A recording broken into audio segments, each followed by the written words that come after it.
I am in the business of designing riches for certain individuals living in fantasy worlds, and you just so happen to be the next lucky receiver. Before I begin, I must ask, you don't currently have an outstanding debt with anyone, do you? You haven't, that's good. I'm just wondering, no particular reason. Anyway, I thought I would design themed currencies that would be only used in Dream World, separate to the regular world you would normally traverse. I have to admit, I've started playing Persona 5 Royal, which may have inspired this alternative Dream World currency. The themes for today's currency are matches, dice, and pomegranate seeds. So first up is matches. When I think of Dream World, I think of nighttime, sleep, darkness. Dreams are also where we can sometimes have certain truths revealed to us, often in an obscure way, but perhaps there is a method to do this more directly. By gaining matches in this world and storing them in your own matchbox, you can use them to unlock insights hidden around the world which could help grow your power levels and discover new skills.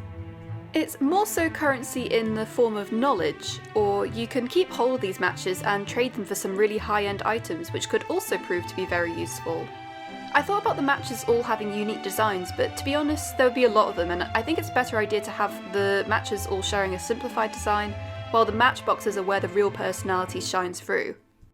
Everyone who enters this dream world has personalised matchboxes based on their likes and personality.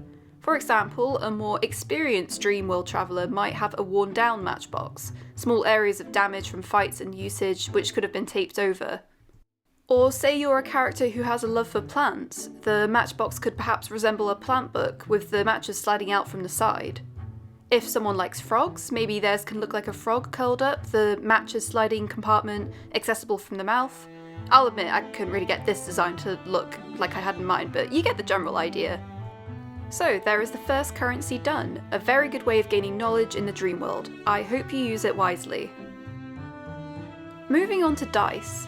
I had a different type of dream world in mind for this, one ruled by gods of fortune.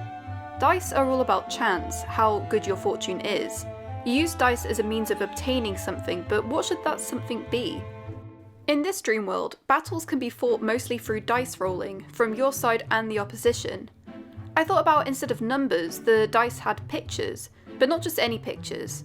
Going back to the matchboxes which are personalised, maybe the dice can be personalised too, personalised to each character's list of powers. These powers are displayed on the dice. I'm thinking there would be 2 dice blocks, one to decide on the actions such as attack, defense, magic, etc, and then the other block will roll to determine the intensity. So say you roll a sword which represents attack and then roll a 4, your overall attack power which will increase by 4. Although be warned that these dice come with a risk side. If you roll a skull, you will inflict damage on yourself. Now, where does currency come into this? The dice themselves wouldn't work particularly as currency, but the effects of the dice could. The types of powers and abilities the dice give you can be tradable, so if you're wanting a particular ability added, say for example you want 3 sides of the dice to give you healing abilities, this is something you can trade your current abilities for. As you progress through the dream world, you can upgrade your dice to contain more sides, and customise them with the powers you want. It would probably be a little annoying to have to endure the whole battle with just dice rolling, as I am someone who loves to strategise myself, so this would just be an additional option to enhance your overall combat, but it's vital for improving your chances of winning the fight. To be fair, I see the dice blocks more as a tradable item than a whole currency, but it's still within the loose fittings of the concept. Lastly, we have pomegranate seeds. The shape of a pomegranate reminds me so much of those big coin pouches, which seemed like the perfect container, whilst the pomegranate seeds themselves being the currency. I had 2 design ideas in mind, one of a pouch purse holder where the pomegranate seeds themselves would be held loosely, or a more solidified container which resembles the fruit and the seeds are stored in little segmented bottles. This design is inspired by a vintage perfume set which featured an orange fruit rather than a pomegranate, the orange segments being the little bottles of perfume. I thought the shape and idea was so nice, and the bottles of seeds felt like a good way of quantifying the currency. I'd imagine there would be a certified bottle sizes which represented the value of seeds. So instead of counting out all of them individually, a shopkeeper would say ask for 2 bottles of seeds. It's like getting a money note, which is much easier to count and deal with compared to handfuls of coins, especially if there are 1s and 2 pences involved.